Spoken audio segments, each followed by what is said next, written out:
So on the risk side, the approach I take is I look at what are the risks, what are the most salient risks that I worry about.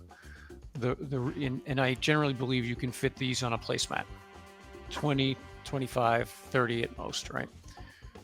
Then you ask yourself, what are the most salient or most important, most germane controls that relate to those? And you often find a lot of commonalities.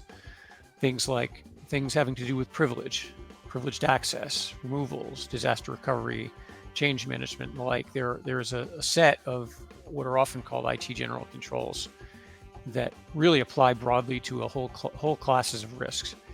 And those are great areas where you can start to automate those, and you should, because it provides you greater assurance over a wider swath of assets and at a much faster pace than you could do by circulating a spreadsheet or Yeah. having a bunch of conference calls or doing a bunch of email, right? So higher fidelity, faster. So I think that's a win. Look at those core controls, and to the extent you can, instrument them to death. The other is in the productivity area, and I worked at an institution, Goldman, and the institutional bias was if you saw spreadsheets and email, the firm intrinsically recognized that as damage and started to route around it, and would be very happy to spend labor automating out of existence.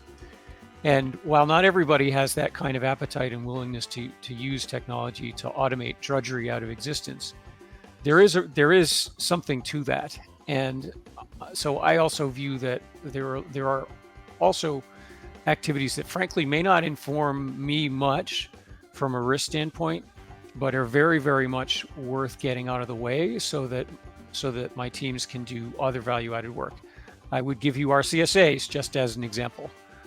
There is a lot of work that we can do to make those faster and smoother because the noise is quite high and the signal is quite low.